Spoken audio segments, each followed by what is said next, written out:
જુઓ મિત્રો, બધા લોકો કહે છે કે બહારના લોટના ગાંઠિયા વધારે સરસ બને છે, પણ આજે આપણે ઘરે દળેલા લોટમાંથી ગાંઠિયા તૈયાર કર્યા છે. હા મિત્રો, અમે દર વખતે ઘરે બનાવેલા લોટના ગાંઠિયા બનાવીએ છીએ, જે ખાવામાં ખૂબ જ સરસ અને ફરસા લાગે છે. તો તમે ઘરે એકવાર જરૂરથી ટ્રાય કરજો. આ ગાંઠિયા બહુ સરસ લાગશે. સરસ મજાના ક્રિસ્પી અને ફરસા તીખા ગાંઠિયા બનાવવા માટે આપણે જોશે 250 ગ્રામ ઘરે દળેલો ચણાનો લોટ, 2 ચમચી તેલ, 1 ચમચી મીઠું, 5 ચમચી ખાવાનો સોડા, અડધી ચમચી અજમો, અડધા લીંબુનો રસ, અડધી ચમચી હળદર, 1 ચમચી લાલ મરચું પાવડર, અડધી ચમચી હિંગ. સૌ પ્રથમ આપણે મિક્સર જાર લઈ તેમાં અડધી વાટકી પાણી, 1 ચમચી મીઠું, 2 ચમચી તેલ, 5 ચમચી ખાવાનો સોડા, અડધા લીંબુનો રસ એડ કરશું, જેથી કરીને આપણે એડ કરેલો સોડા સરસ રીતે એક્ટિવેટ થઈ જશે. હવે આ મિશ્રણને ઢાંકણ ઢાંકી સરસ રીતે મિક્સ કરી લઈશું. હવે આપણું મોણ માટેનું મિશ્રણ તૈયાર થઈ ગયું છે. ત્યારબાદ આપણે એક બાઉલમાં લોટ ચાળીને લઈ લેશું, જેથી કરીને આપણા લોટમાં હવાના કણ ભરાશે. હવે આપણે મોણના મિશ્રણને લોટમાં એડ કરી દઈશું. ત્યારબાદ મસાલામાં આપણે અડધી ચમચી અજમો, અડધી ચમચી હળદર, 1 ચમચી લાલ મરચું પાવડર, અડધી ચમચી હિંગ મિક્સ કરી લેશું.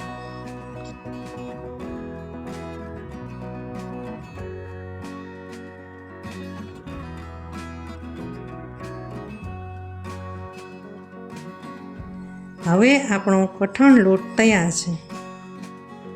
હવે આપણે ધીમા ગેસે તેલ ગરમ કરવા મૂકી દઈશું. ત્યાં સુધીમાં આપણે લોટની આગળની પ્રોસેસ ચાલુ કરી દઈએ. તો આ લોટમાંથી આપણે અડધો લોટ કાઢીને સાઈડમાં રાખી દઈશું અને અડધા લોટમાં 1 ચમચી પાણી નાખી અને લોટને મસળી લેશું.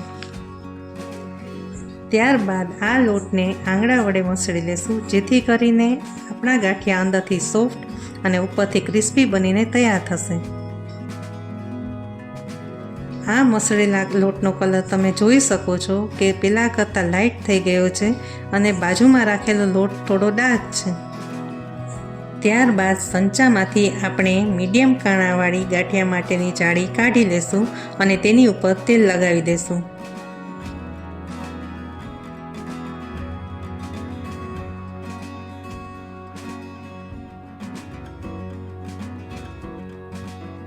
અને સંચામાં આપણે જાળી વ્યવસ્થિત રીતે ફિટ કરી દઈશું.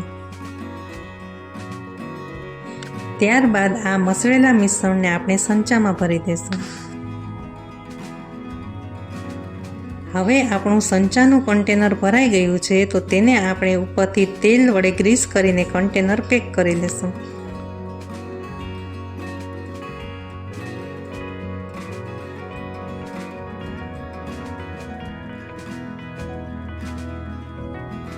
ત્યારબાદ આપણું તેલ ગરમ થઈ ગયું છે કે નહીં તે ચેક કરી લેશું.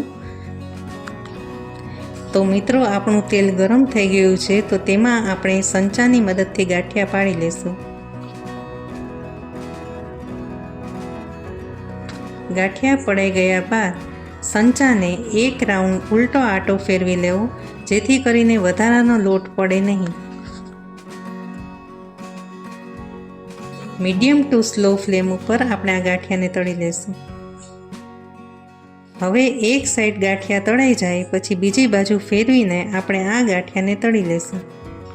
તો મિત્રો, આપણા ગાંઠિયા બંને બાજુથી તળાઈને તૈયાર થઈ ગયા છે, તો તેને આપણે સર્વિંગ પ્લેટમાં કાઢી લઈશું.